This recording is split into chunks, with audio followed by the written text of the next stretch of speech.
IPL में RCB की जीत के जश्न में भगदड़ के चलते 11 जानें चली गईं। इन 11 लोगों के नाम भी आधिकारिक जानकारी में बताए गए, मगर ये सिर्फ संख्या या 11 नाम नहीं है।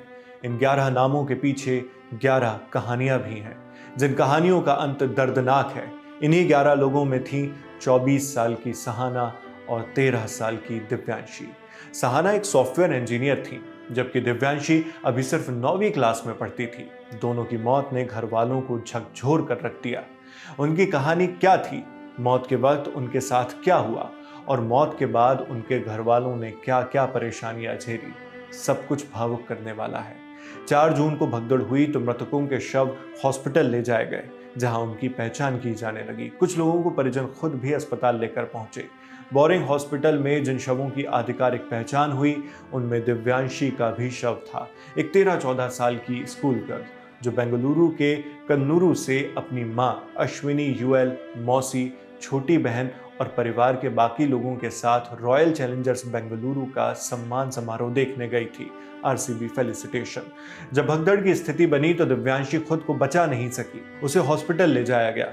मौत की पुष्टि हो जाने के बाद उसका शव मॉर्चरी में रखा था। मॉर्चरी में दिव्यांशी की मौसी ने कहा, स्टेडियम में कोई पुलिस मौजूद नहीं थी, वहां कोई नहीं था जो सीपीआर, जो दिल रुकने पर दी जाने वाली इमरजेंसी मदद होती है, या कुछ और कर सके। हमने खुद दिव्यांशी को गाड़ी में रखा और अस्पताल लेकर आए। जब मुख्यमंत्री आए थे तो इतनी पुलिस प्रोटेक्शन थी, लेकिन स्टेडियम में कुछ भी नहीं था। इंडियन एक्सप्रेस की खबर के मुताबिक दिव्यांशी की मौसी खुद भी उस वक्त स्टेडियम में ही थी जब ये भगदड़ मची, और ये बातें उन्होंने अस्पताल में कही हैं। परिवार वाले बताते हैं कि 13 साल की दिव्यांशी 9th क्लास में पढ़ती थी। वो क्रिकेट देखने की शौकीन थी और विराट कोहली की बहुत बड़ी फैन थी। जब उसे इस फेलिसिटेशन इवेंट का पता चला तो वो अपने हीरो की झलक देखने को बेहद उत्सुक थी, इसलिए वो अपनी मां और परिवार के साथ स्टेडियम परिसर पहुंची। दिव्यांशी की मां इस बारे में क्या बताती हैं, सुनिए। She was so fascinated about cricket. ಯಾವ ಕ್ರಿಕೆಟರ್ ಬಗ್ಗೆ ಕೇಳ್ತೀರಾ, weather he is Indian player or some other country's player, she tells you everything. So she wanted to see Virat Kohli. I was running out of breath. Somehow I escaped from there. I rescued one person. Later she was not there. ನಾನು ನೋಡಿದಾಗ ಆ ಮೂಮೆಂಟಲ್ಲಿ ನನ್ನ ಮಗಳು ಇರಲಿಲ್ಲ. So I thought she was inside. But then after that ಆ ಕ್ರೌಡಲ್ಲಿ ನನಗೆ ಕಾಣಿಸಿಲ್ಲ.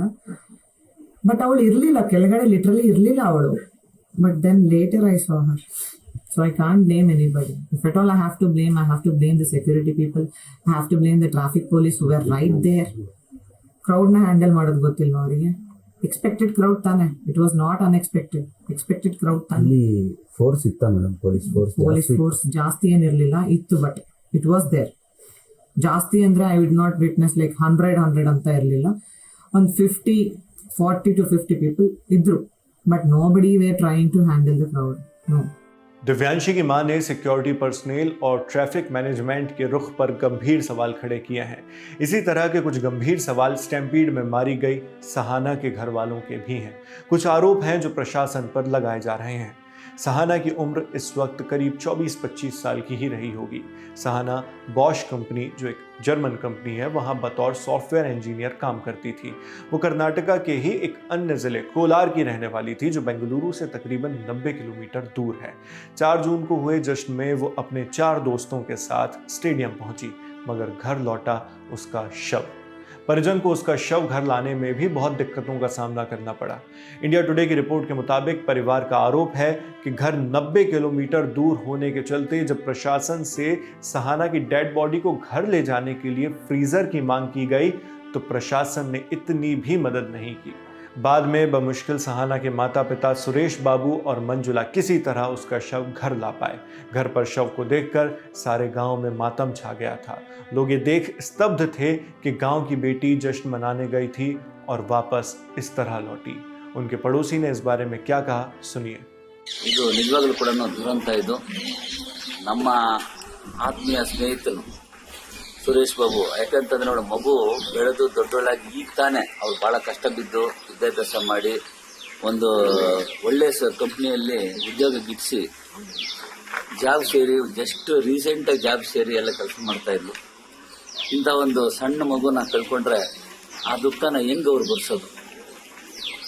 ಇಂಥ ಒಂದು ಸಿಚುವೇಶನ್ಗೆ ಯಾರು ಹೊಣೆ? ಇಂಥದ್ನೆಲ್ಲ ಇಂಥ ಮುಂದಿನ ದಿನಗಳಲ್ಲಾದರೂ ಅಟ್ಲೀಸ್ಟು ಇಂಥ ಒಂದು ದುರಂತಗಳು ನಡೆದೇ ಏನಾಗುತ್ತೆ, ಸರ್ಕಾರ ಮುನ್ನೆಚ್ಚರಿಕೆ ತಗೊಬೇಕಾಗ್ತದೆ. ಯಾಕೆ ಅಂತಂದರೆ ಇದನ್ನ ಅಮಾಯಕರ ಬಲಿ, ಈಗ 11 ಜನ ಏನು ಅಮಾಯಕರು ತೀರೋಗಿದ್ದಾರೆ, ಪ್ರತಿಯೊಬ್ಬರು ನೋಡ್ತಾ ಇದ್ರು ಕೂಡ ಏನಾಗುತ್ತೆ, ಅವರೆಲ್ಲರೂ ಯಂಗ್ಸ್ಟರ್ಸ್, ಒಂದು ಟೀನೇಜರ್ಸು, ಯಂಗ್ಸ್ಟರ್ಸು, ಒಂದು ಕೈಗೆ ಬಂದಿರುವಂಥ ಮಕ್ಕಳು ಈ ಥರ ಒಂದು ದುರಂತದಲ್ಲಿ ಅಚಾನಕ್ ತೀರೋಗ್ಬಿಟ್ರೆ ಏನು ಮಾಡೋದು? ಆ ದುಃಖನ ಹೆಂಗೆ ಭರಿಸುವಂಥದ್ದು? ಆದ್ದರಿಂದ ಮುಂದಿನ ದಿನಗಳಲ್ಲಾದರೂ ಕೂಡ ಇಂಥದ್ರ ಬಗ್ಗೆ ಎಚ್ಚರಿಕೆ ವಹಿಸಬೇಕು.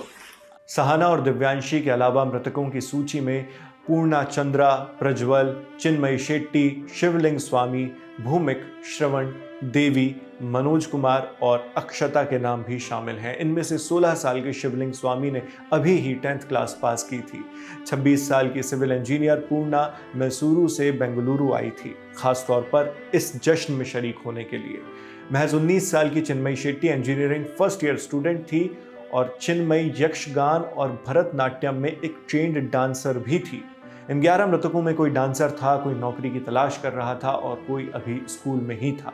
जितने लोग मरे सबकी उम्र 40 से कम थी। 3 टीनेजर्स भी थे, जिनमें से एक दिव्यांशी की कहानी आपने अभी सुनी।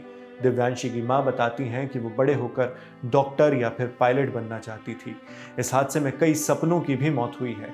दुखद है कि अब मुआवजे की रकम को लेकर भी राजनीति की जा रही है। मुआवजे की रकम चाहे 10 लाख हो या 50, जो चले गए वो लौट कर नहीं आएंगे। देखते रहिए दी लंदन टॉप।